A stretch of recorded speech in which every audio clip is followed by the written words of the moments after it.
Well, we meet again. Welcome to No Life Digital. So we're going to check out the iPad. We're going to check out Lumafusion. We're going to check out how this 10-bit H.265 footage works on Lumafusion on the iPad and how much better it works on the iPad compared to a top tier high-end desktop. So now we are in Premiere Pro and I'm running in 9700K with a 1080 Ti, 64 gigabytes of RAM, and this is through the SSD. So we can see here, they are the 10-bit HEVC H.265 4K files. And I'm just gonna play it, and this is at full. We're just gonna press play. Just walk towards me. There we go.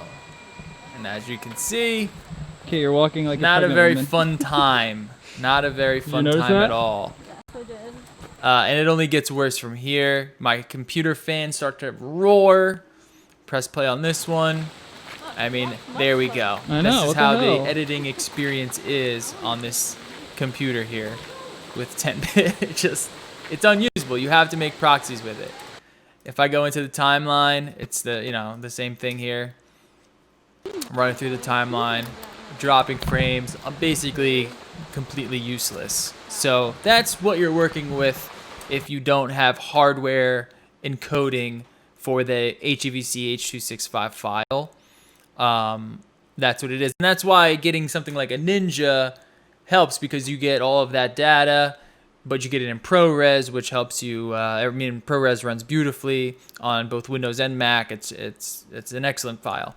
H.265 is great as well. It's just right now the technology is very sparse with working with it. So first things first, we're going to take a look at how to get your footage into the iPad. And some of the things might be a little bit different because I'm running it through an ATEM, but a lot of it lines up. Here we are. All you need is a card reader that's going to plug into USB-C on the iPad. You're going to plug your cards in, and then you're going to import your footage either onto your iPad or into the Files app. So what I did, I created a folder on my iPad that I just imported all the footage in. Now, this is important because when you're running the footage straight off the SD card, if you have a fast SD card reader, like something like this, then it's going to run pretty well. And you can pretty much run the footage right off the SD card reader, which is what I was doing previously. But when I added the HDMI cable to it so I can stream the footage here like this, it got a lot slower because it shares that bandwidth. So I just imported it right onto the iPad.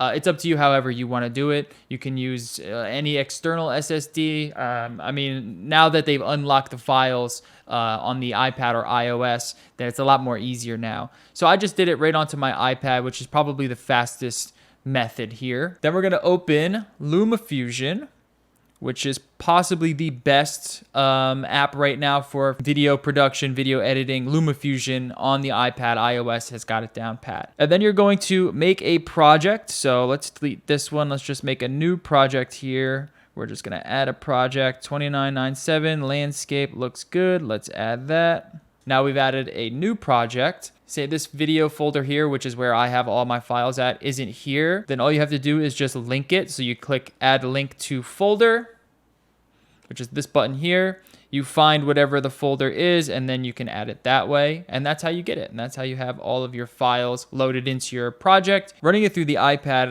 SSD is going to be the fastest route. It's just going to load the fastest. It's going to read the fastest. So I recommend that way, but it's just going to take up a lot of space, especially these files, because they're huge. It's going to take up a lot of space. So you might want to use like an SSD, a fast SSD or something. All right, so we have some of our files here already loaded up. And as you can see, these are 4K files. Also, what's great about Lumafusion, I don't know if you can tell, but there's a button on the right side here that allows me to, if I press it, it allows me to just export the video to my external display. So if I press this, I still can see the full editing timeline, but whatever is connected to my HDMI, that's what's spit out. I mean, this is such a powerful little video editing app. It's amazing. It really, really is. Now, already, there's no transcoding. We are just utilizing the files as they are. When I run them into Premiere, when I run them into DaVinci, they are stutter city. They're unusable. You have to proxy them down. You have to transcode them into something else.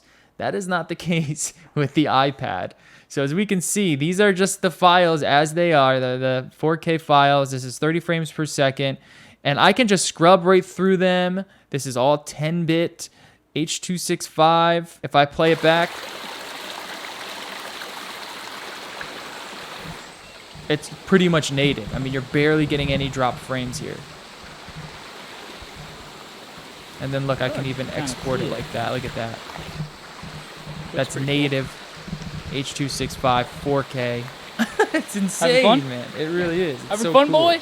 And that's basically all I really wanted to show you, is just that it works. I mean, this is how you can edit that footage. So say you don't have a PC that can handle the files, or you can't run it through proxies or whatever. For whatever reason, you have to do it through this way.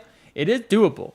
Now, it's not the most fully fleshed out NLE that there is, right? There's still a lot that needs to be added to Lumafusion for it to be comparable to something like Premiere or Final Cut, but it's damn near good enough. It's damn near good enough. So what we're gonna do, let's take this footage here. Let's drop this into the timeline. It's gonna take a second to load here. Boom. All right, let's do this. Let's cut this up. Let's cut it here. We're gonna delete this. This looks good. And as you can see, it is just running beautifully, running nice and smooth, scrubbing nicely. All right, so you know what? This footage looks a little dark and I want to add a LUT to it.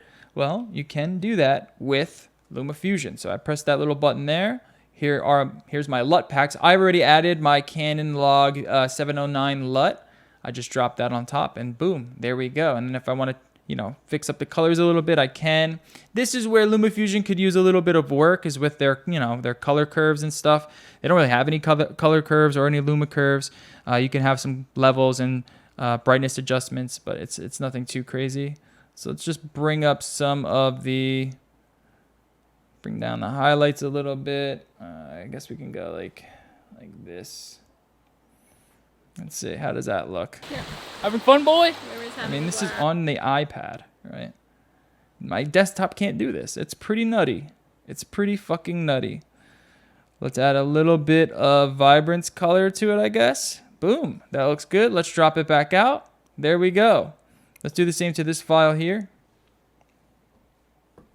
Let's drop a LUT on there. Let's go back. We'll just change some of these as well. That looks good. And I'm just showing you how well it really works. Native. Just to prove to you. Having fun? Yeah. It's all native work. Look at that. Having fun? Yeah. Having fun, boy? Whoever's having a blast. I mean, that is so cool, isn't it? Let's add one more piece of footage. Again, let's drop our LUT in. You can add whatever LUTs you want. The LUTs are really easy to import. You just press this little button here, import LUTs, and then wherever your LUTs are, you can add it. I save my LUTs to my Creative Cloud folder, so they're always synced up in the cloud, and then I can just drop them into whatever NLE I'm working in. Let's do something like, let's try to really kind of bring things out. How's that? There we go. So here we go. If we just turn off the colors, you can kind of push these grades. You know what I mean? Like, you can get in there and really push these grades. So that's what the original file looked like. And this is what the LUT added, and then my color grade, and that's not too bad, right? That's not too bad. Looking back at the footage, not too bad. Now, this is at the fastest preset. Let's see what it looks like when we go to best. This should just be able to play it natively, so let's see.